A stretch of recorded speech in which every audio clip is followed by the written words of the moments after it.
अस्सलाम वालेकुम दोस्तों, उम्मीद है आप सब खैरियत से होंगे। आज बहुत अच्छा मौसम है। वैसे तो जिन लोगों को प्लांट से दिलचस्पी हो, वो चाहे गर्मी हो या सर्दी, उनका ज़्यादातर वक्त जो है अपने प्लांट्स के साथ गुज़रता है और अपने मसरूफ़ शेड्यूल में से भी वो कुछ ना कुछ टाइम जो है अपने प्लांट्स के लिए ज़रूर निकाल लेते हैं।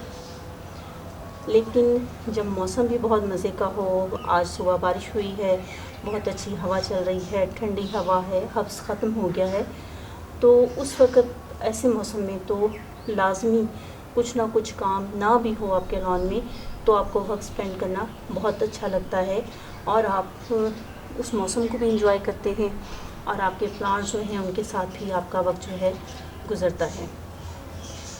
आज जो है मैं आपसे जो वीडियो शेयर कर रही हूँ वो कंटेनर गार्डनिंग पे है कि आप कैसे एक पॉट में या एक कंटेनर में आप डिफरेंट प्लांट्स को लगाएं और उनकी खूबसूरती ज़्यादा बेहतर तरीके से, ज़्यादा अच्छी तरह एंजॉय करें।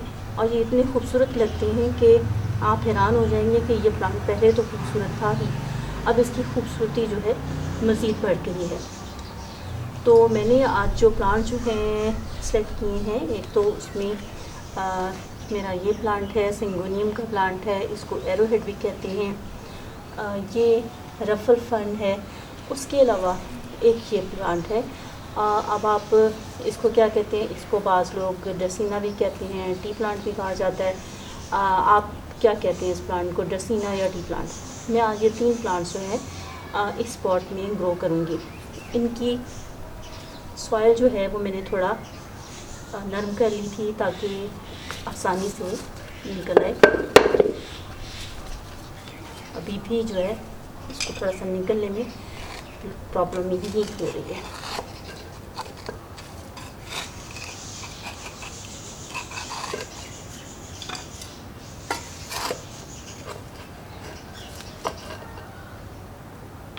ये देखिए इसकी रूट्स जो हैं,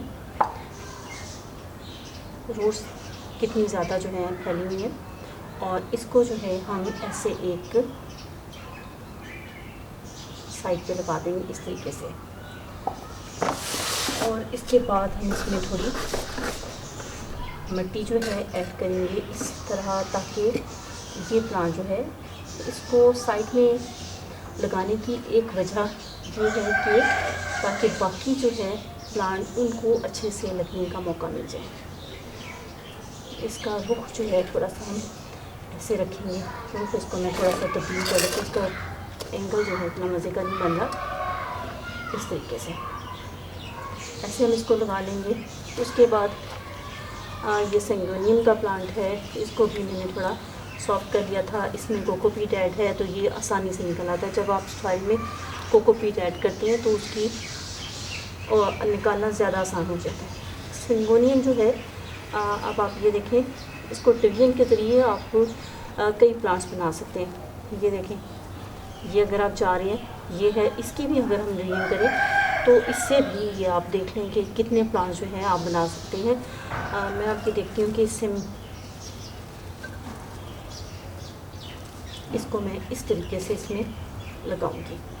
मैं ये तमाम प्लांट इसके अंदर लगा रही हूँ, बजाय ये कि इसको मैं इसकी मैं हाइट थोड़ी सी मट्टी साइड पे लगाऊंगी। और इसमें मुझे एक, ये देखिए, एक बेबी जो है ना स्नेल का मिला है, इसको मुझे निकालना है क्योंकि ये बड़ा होके मेरे प्लांट को खाने वाला है।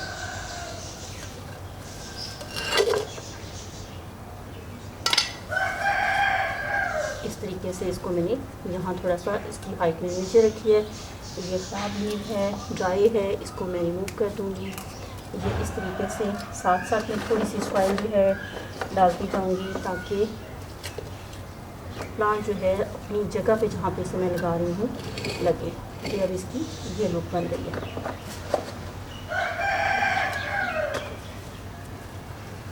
इस तरीके से।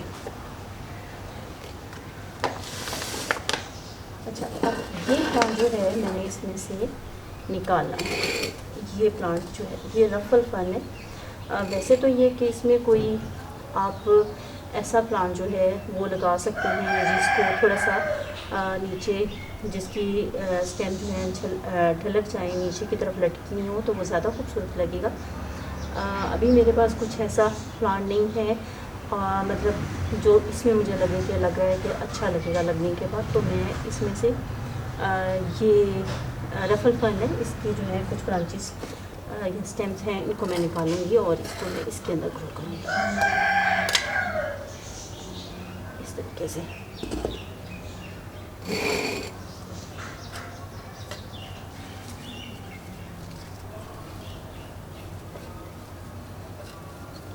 ऐसे ये थोड़ा सा इस तरीके से इसको मैं ऐसे लगा,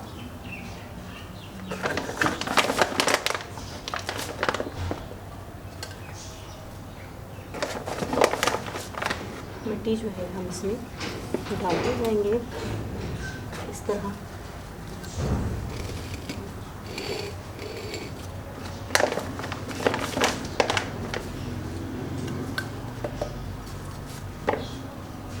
आहिस्ता आहिस्ता हमने इसमें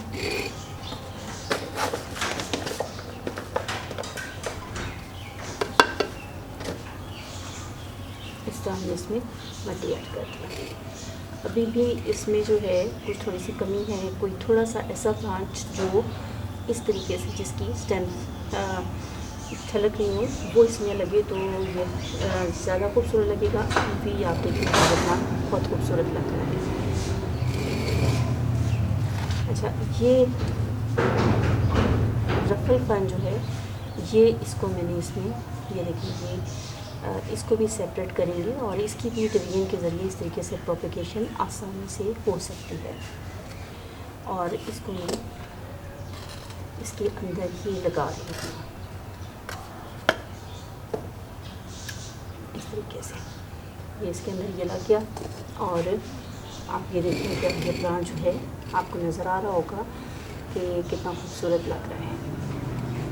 पानी इसको नहीं दे रही, मिट्टी पहले से जो है गीली है, बारिश की वजह से इसमें हल्की सी नमी है। वैसे तो ये कि मिट्टी जो है गीली नहीं इस्तेमाल करनी चाहिए क्योंकि उस सूरत में एयर पॉकेट्स बन जाती हैं, लेकिन अभी मेरे पास मिट्टी नहीं थी और मैं इसको चेक करती रहूँगी कि इसको एयर पॉकेट्स इसकी ख़त्म हो जाए। उम्मीद है वीडियो आपको पसंद आई होगी। आइंदा किसी और प्लांट के साथ आपसे फिर मुलाकात होगी, तब तक के लिए अल्लाह हाफिज़।